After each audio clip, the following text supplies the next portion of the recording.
وبث منهما رجالا كثيرا ونساء واتقوا الله الذي تساءلون به والأرحام إن الله كان عليكم رقيبا فإن أصدق الحديث كتاب الله وخير الحدي محمد صلى الله عليه وسلم وشر الأمور محدثاتها وكل محدثة بدعة وكل بدعة ضلالة وكل ضلالة في النار والعياذ من النار. Ikhwani fid din rahimani wa rahimakumullah. Ikhwani wa akhwati, semoga Allah merahmati kita semua. Yang pertama-tama marilah kita bersyukur kepada Allah.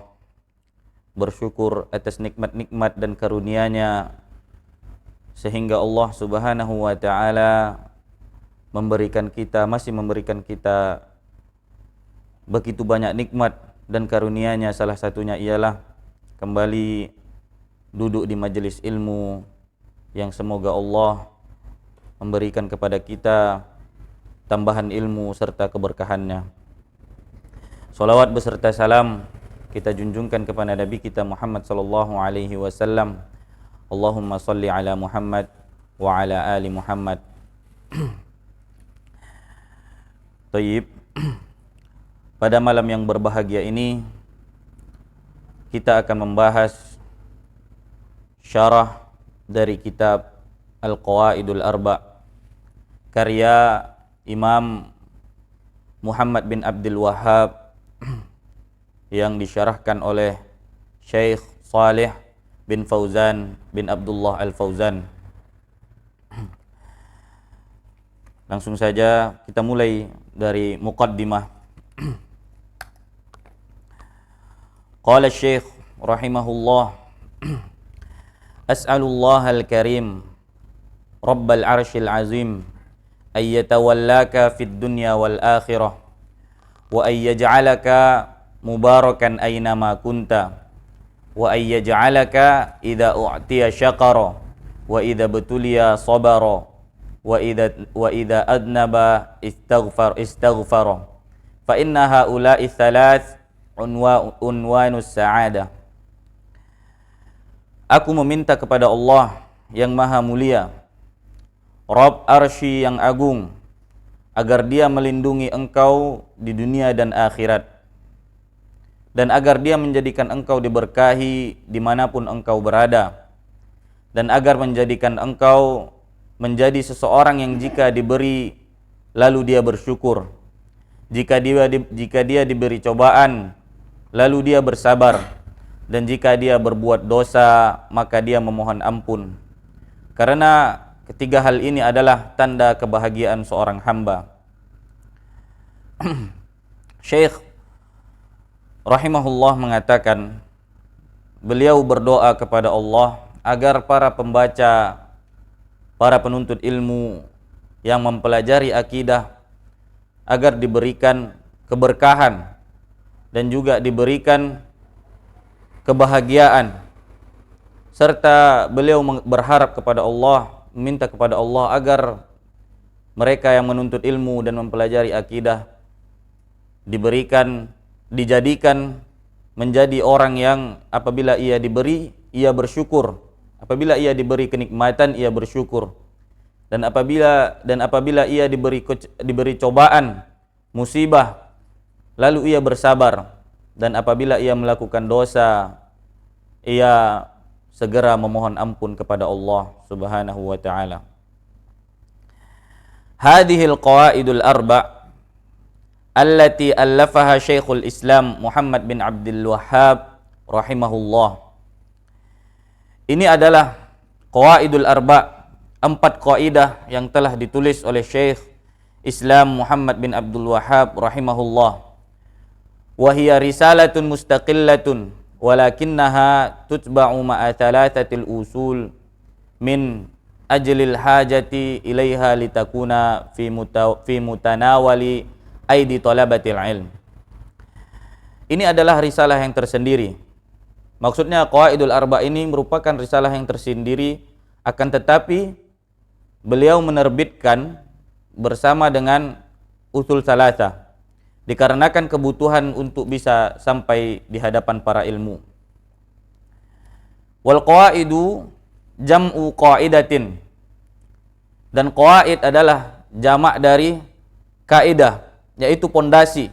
Wal qaidatu fil aslu hiyal aslu alladhi yatafarra'u anhu masailu katsiratun aw furu'un katsirah. Kaidah tersebut ialah qawaid adalah jamak dari kaidah, yaitu pondasi yang bercabang darinya permasalahan-permasalahan dan juga cabang-cabang. Wa madmunun hadhil qawaid al-arba' allati dzakaraha asy-syekh rahimahullah ma'rifatut tauhid wa ma'rifatut syirk. Dan 4 kaidah yang telah disebutkan oleh Syekh di sini ialah memiliki kandungan yang mana terdapat di dalamnya untuk mengenal tauhid dan juga mengenal apa itu syirik. Wa ma hiyal qaidatu fit tauhid, dan apa itu kaidah di dalam tauhid. Wa ma hiyal qaidatu fis syirk, dan apa itu kaidah syirik. Beliau menjelaskan di dalamnya apa itu kaidah tauhid dan juga apa itu kaidah syirik. Lianna katsiran minan nas yatakhabbatuna fi hadainil amrayni, yatakhabbatuna fi ma'na tauhid ma huwa wa yatakhabbatuna fi ma'na syirki, kullun yufassiruhuma ala hasabi hawahum. Banyak dari kalangan manusia yang memaknai dengan serampangan, yaitu mengambil pendapat mereka sesuai hawa nafsu, apa itu tauhid dan apa itu kesyirikan. Banyak dari kalangan manusia yang mengambil atau memaknai kedua kaidah di atas dengan serampangan, dengan seenak-enaknya. Banyak orang yang menafsirkannya dengan hawa nafsunya. Walakinnal wajib, bahkan yang wajib bagi kita, annana narji'u fi taq'idina ilal kitabi was sunnah, yaitu meletakkan kaidah dengan mengembalikannya kepada kitab dan sunnah. Liyakunu hadat taq'idan sahihan saliman ma'khudan min kitabillah wa sunnati Rasulillah sallallahu alaihi wasallam, la siyama fi hadainil amrayni al-azimaini at-tauhid wasyirk. Agar peletakan kaidah ini benar dan selamat diambil dari kitab Allah dan sunnah Rasulnya sallallahu alaihi wasallam. Terlebih lagi, 2 kaidah di atas adalah 2 perkara yang besar, yaitu tauhid dan syirik. Jadi tauhid dan syirik bukan perkara yang bisa kita anggap sepele. Wa syekh rahimahullah lam yadhkur hazihil qawaid min indihi aw min fikrihi, kama yaf'alu dzalika katsirun minal mukhabbitin. Syekh Abdul Wahhab rahimahullah tidaklah mengambil pendapatnya, tidak menyebut kaidah ini dengan pendapat atau pemikiran beliau sendiri, sebagaimana yang dilakukan oleh banyak orang yang melakukan itu, orang-orang yang serampangan dalam hal tersebut, seenaknya mengambil pendapat dan pemikiran sendiri. Wa inna ma akhadha hadhil qawaid min kitabillah wa min sunnati Rasulillah sallallahu alaihi wasallam wa siratihi. Akan tetapi beliau mengambil kaidah-kaidah qawaidul arba ini dari kitab-kitab Allah, dari kitab Allah dan sunnah Rasulullah sallallahu alaihi wasallam serta perjalanan hidup Nabi sallallahu alaihi wasallam. Jadi Syekh Muhammad bin Abdul Wahhab tidak serampangan mengambil pendapat beliau, pemikiran beliau dalam mengatakan 4 kaidah, yaitu qawaidul arba ini, melainkan beliau mengambilnya dari kitab Allah dan juga sunnah Rasulullah sallallahu alaihi wasallam serta perjalanan hidup Nabi sallallahu alaihi wasallam. Fa idza arafta hadhihi alqawaid wa fahimtaha sahula 'alaika ba'da dhalika ma'rifatut tauhid alladhi ba'atha fihi rasulahu wa anzala bihi kutubahu wa ma'rifatus syirk wa ma'rifatu syirki alladhi haddarallahu minhu wa bayyana khatarahu wa dararahu fid dunya wal akhirah. Maka jika engkau telah mengetahui kaidah-kaidah ini dan memahaminya, akan mudah bagimu setelah itu untuk mengenali tauhid dengannya. Lalu Allah mengutus para rasul dan menurunkan kitab-kitabnya, dan untuk mengenali syirik yang Allah telah peringatkan darinya dan Allah telah jelaskan bahayanya di dunia dan akhirat. Beliau menjelaskan, jika kita telah mengetahui kaidah-kaidah ini serta memahaminya, maka mudah bagi kita untuk mengetahui, untuk mengenali tauhid. Dengannya kita mudah mengenali tauhid serta mudah untuk mengenali kesyirikan-kesyirikan yang terjadi.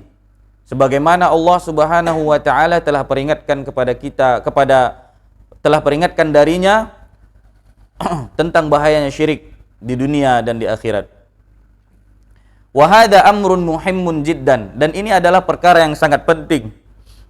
Bahkan lebih penting bagimu daripada mengetahui hukum-hukum salat, zakat, ibadah dan seluruh perkara agama. Ya. Mengetahui perkara akidah dan kesyirikan lebih penting daripada mengetahui perkara salat, zakat serta perkara-perkara ibadah lainnya. Karena lianna hadza huwal amrul awwaliyyu wal asasu. Karena ini adalah perkara yang paling pertama dan mendasar. Jadi tauhid itu, jadi akidah itu adalah pertama yang paling dasar. Lianna shalah waz zakah wal hajja wa ghairaha minal ibadat la tasihhu idza lam tubna ala asli al-aqidati sahihati wa hiya tauhidul khalis lillahi azza wa jalla. Karena salat, zakat, haji dan ibadah lainnya tidak sah, ya, la tasihhu, tidak sah apabila tidak dibangun di atas pondasi akidah yang benar, yaitu akidah yaitu tauhid yang murni untuk Allah Azza wa Jalla. Jadi jika rusak akidah seseorang, maka seluruh ibadahnya akan rusak. La tasihhu, tidak sah. Apabila rusak akidahnya, maka tidak sah solatnya. Rusak akidahnya, tidak sah zakatnya. Begitu juga dengan hajinya. Maka karena itu pentingnya bagi kita untuk mempelajari akidah yang benar. Wa qad qaddama rahimahullah li hadhihi al-qawaidul arba' bi muqaddimatin 'azimatin fiha ad-du'a li talabatil ilm. Syekh Muhammad bin Abdul Wahhab rahimahullah, semoga Allah merahmatinya, telah memulai 4 kaidah ini dengan pendahuluan yang agung, yaitu beliau mendoakan untuk para penuntut ilmu, wat tanbihu ala ma sayaquluhu, dan peringatan terhadap apa yang hendak beliau sampaikan. Haitsu qala, beliau berkata, as'alullahal azim rabbal arshil karim ay yatawallaka fid dunya wal akhirah wa ay yaj'alaka mubarakan aina ma kunta wa ay yaj'alaka mimman idza u'tiya syakara wa idza butuliya sabara wa idza adnaba istaghfara fa inna hadhihi thalath hiya unwanus sa'adah. Sebagaimana doanya yang telah kita sebutkan di awal, yaitu aku meminta kepada Allah yang maha mulia, Rabb Arsy yang agung, agar dia melindungi engkau di dunia dan akhirat, yaitu maksudnya para penuntut ilmu, dan agar dia menjadikan engkau, para penuntut ilmu, diberkahi dimanapun engkau berada, dan agar menjadikan engkau menjadi seseorang yang jika diberi dia bersyukur, jika dia diberi cobaan lalu dia bersabar, dan jika berbuat dosa lalu ia memohon ampun. Karena ketiga hal ini adalah tanda kebahagiaan seorang hamba. Hazihi muqaddimatun azimatun fiha du'aun minasy-syaikh rahimahullah likulli talibi ilmin yata'allamu aqidatahu yuridu bidzalikal haqq wa yuridu bidzalika tajannubad dalal wasyirki fa innahu huriyun bi ayyatawallahu Allah fid dunya wal akhirah. Ini adalah pendahuluan yang sangat agung karena di dalamnya ada doa dari Syekh rahimahullah, semoga Allah merahmatinya, untuk setiap penuntut ilmu yang sedang mempelajari tentang akidah dalam rangka menginginkan kebenaran dan hendak menjauhi dari kesesatan dan kesyirikan. Karenanya ia pantas untuk mendapatkan perlindungan Allah di dunia dan akhirat. Syekh rahimahullah berdoa untuk kebaikan para penuntut ilmu, agar para penuntut ilmu yang sedang mempelajari akidah, yang memiliki niat dengan mempelajari akidah, ia bisa mengetahui jalan yang benar, bisa menjauhi kesesatan, kesyirikan. Beliau berdoa agar seorang penuntut ilmu tersebut mendapatkan pertolongan, perlindungan Allah, kebahagiaan, keberkahan umurnya, keberkahan ilmunya di dunia dan akhirat. Wa idza tawallahu Allahu fid dunya wal akhirah, jika Allah telah melindunginya di dunia dan akhirat, fa innahu la sabila ilal makarih an tasila ilaihi, maka tidak ada jalan bagi hal-hal yang tidak disukainya untuk sampai kepadanya. Ya. La fi dinihi wa la fi dunyahu. Qala ta'ala, Allahu waliyul ladina amanu yukhrijuhum minaz zulumati ilan nur wal ladina kafaru awliya'uhumut taghut. Ya, Allah Subhanahu wa taala akan melindunginya dari hal-hal yang tidak disukainya, tidak ada pula pada agamanya dan tidak ada pula pada dunianya. Sebagaimana Allah Subhanahu wa taala berfirman, yang artinya Allah pelindung bagi orang-orang yang beriman. Allahu waliyul ladina amanu yukhrijuhum minaz zulumati ilan nur. Allah pelindung orang-orang yang beriman. Dia mengeluarkan mereka dari kegelapan. Kegelapan di sini ialah kekafiran, kepada cahaya. Walladina kafaru awliya'uhumut taghut, dan orang-orang yang kafir yang pelindung-pelindungnya ialah syaitan. Fa idza tawallaka Allah akhrajaka minaz zulumat, dan apabila Allah telah melindungimu, maka ia akan mengeluarkanmu dari kegelapan, yaitu dari kesesatan.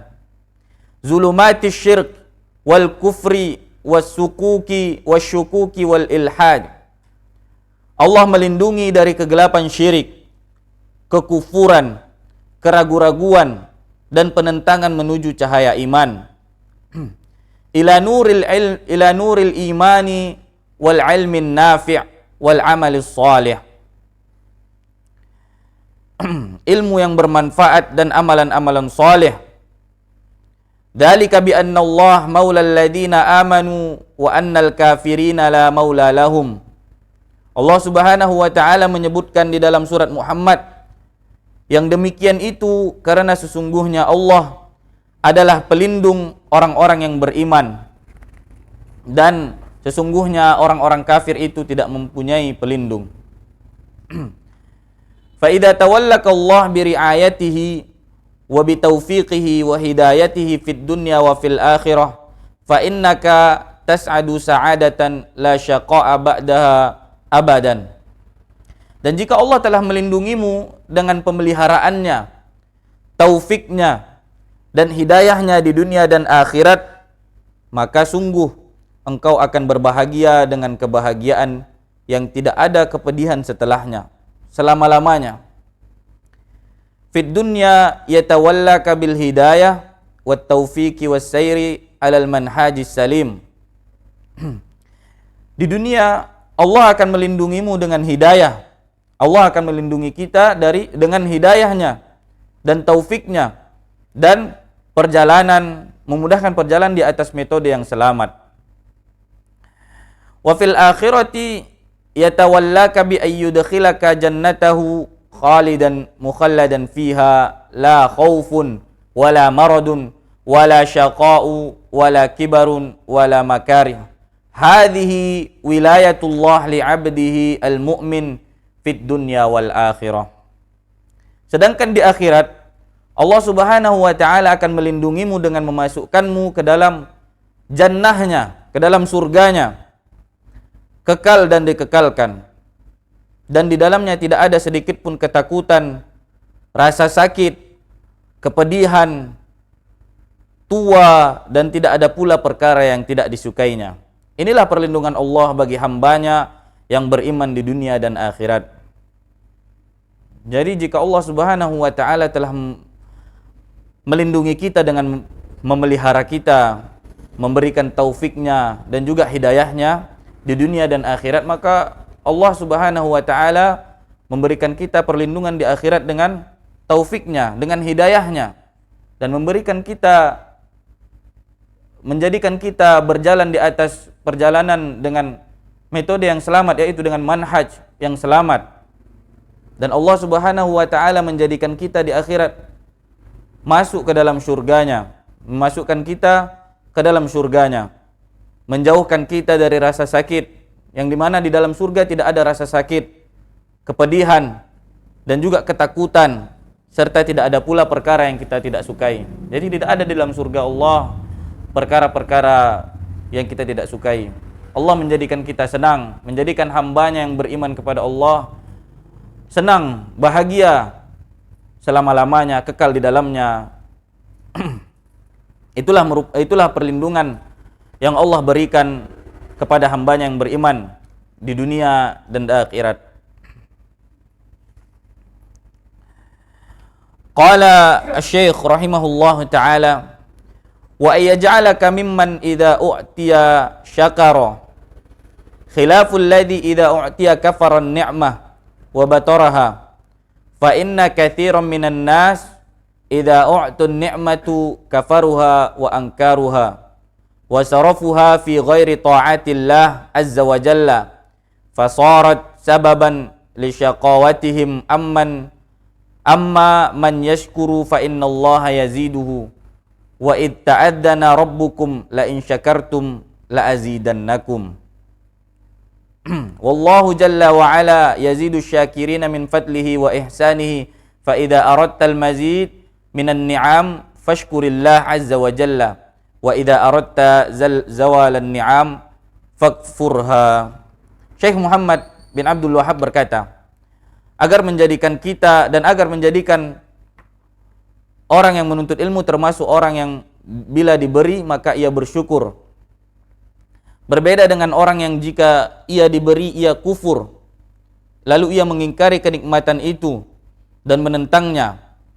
Jadi orang yang diberi kenikmatan ia bersyukur, serta orang yang diberi dengan kenikmatan ia kufur, itu sangat berbeda. Karena sungguh banyak manusia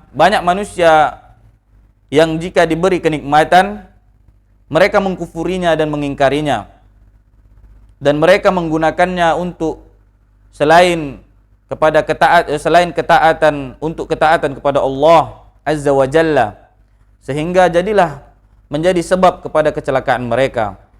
Adapun orang-orang yang bersyukur, maka Allah sungguh akan menambahkan rizkinya, akan menambahkan kenikmatan kepadanya. Sebagaimana Allah Subhanahu wa taala berfirman, yang artinya, dan ingatlah juga tatkala Rabb kalian memaklumkan, sesungguhnya jika kalian bersyukur, maka kami akan menambah nikmat itu kepada kalian.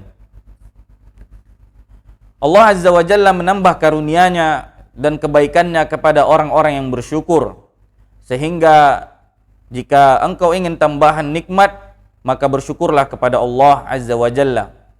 Jika kita menginginkan tambahan nikmat dari Allah Subhanahu wa taala, maka sudah sepatutnya dan sudah sepantasnya kita untuk bersyukur kepada Allah Subhanahu wa taala atas nikmat-nikmat dan karunia-Nya yang diberikan oleh Allah Subhanahu wa taala.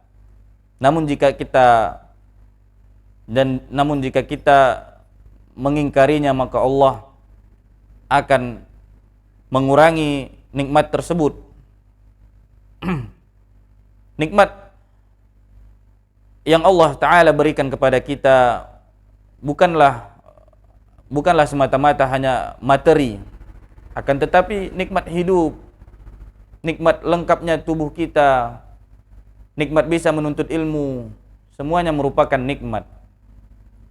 Adapun nikmat materi itu hanyalah nikmat duniawi. Sudah sepatutnya, sudah sepantasnya untuk mensyukuri nikmat Allah Subhanahu wa taala. Wa qala Syekh rahimahullah, dan Syekh Muhammad bin Abdul Wahhab berkata, wa idza batuliya sabara.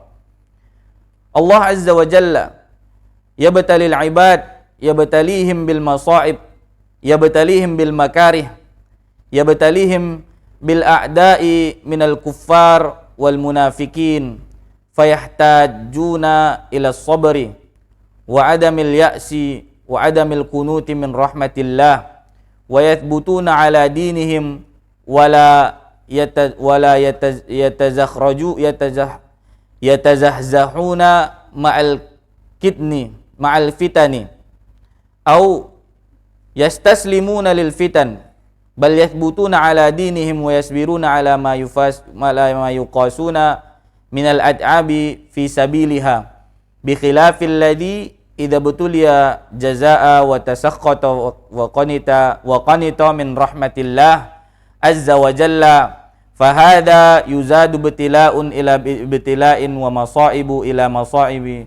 Qala sallallahu alaihi wasallam, innallaha idza ahabba qauman ibtalahum faman radiya falahu ridha wa man sakhita fa alaihi sukhtu. Syekh Muhammad bin Abdul Wahhab rahimahullah berkata, dan apabila ia diberi cobaan, maka ia bersabar. Allah Azza wa Jalla memberikan cobaan kepada para hamba, menguji mereka dengan musibah-musibah, dengan perkara yang tidak disukainya, dengan musuh-musuh dari kalangan orang-orang kafir dan munafik. Sehingga dengan ini mereka butuh bersabar, tidak pesimis dan tidak putus asa, lari dari rahmat Allah, serta mereka tetap kokoh di atas agama mereka. Tidak menjauh dari agama mereka bersama fitnah-fitnah atau pasrah terhadap ujian-ujian. Bahkan mereka tetap kokoh di atas agama mereka dan sabar terhadap penderitaan mereka berupa keletihan-keletihan di jalan agama itu. Namun beda terhadap orang yang apabila ia diberi cobaan, diberi musibah, justru mereka putus asa, marah, serta menyalahkan Allah Subhanahu wa ta'ala. Justru inilah cobaan yang ditambah di atas cobaan. Musibah di atas musibah. Nabi SAW bersabda, apabila sesungguhnya jika Allah mencintai suatu kaum, maka ia akan memberi cobaan kepada mereka. Barang siapa ridho, maka ridho Allah baginya. Dan barang siapa marah, maka kemurkaan Allah untuknya. Wa a'zamun nas bala'an al-anbiya thumma al-amthal fal-amthal. Ibtuliya rasul wa ibtuliya as-siddiqun wa ibtuliya syuhada wa ibtuliya ibadullah al-mu'minun lakinnahum sabaru. Ammal munafiq faqad qala Allahu fihi wa minan nasi man ya'budullah ala harfin ya'ni tarfin fa in asabahu khairun itma'anna bihi wa in asabathu fitnatun inqalaba ala wajhihi khasirat dunya wal akhirah, dzalika huwal khusranul mubin. Manusia yang paling berat cobaannya ialah para nabi, kemudian semisal mereka, lalu yang semisal mereka. Para rasul diberi cobaan Begitu juga para siddiqun, para syuhada, dan orang-orang mukmin. Semuanya diberi cobaan, namun mereka tetap bersabar. Adapun orang munafik, maka sungguh Allah telah berfirman mengenai mereka yang artinya, dan di antara manusia ada orang yang menyembah Allah dengan berada di tepi, yakni di pinggiran, seperti orang-orang munafik. Maka jika ia memperoleh kebajikan, tetaplah ia dalam keadaan itu, dan jika ia ditimpa oleh sesuatu bencana, berbaliklah ia ke belakang. Rugilah ia di dunia dan di akhirat, yang demikian itu adalah kerugian yang nyata. Ya. Jadi perlu kita ketahui bahwa manusia yang paling berat cobaannya ialah para nabi, dan juga yang mengikuti jalan para nabi, para sahabat, para tabi'in. Begitu juga para siddiqun, para syuhada, dan orang-orang mukmin, orang-orang yang beriman kepada Allah, semuanya diberi cobaan.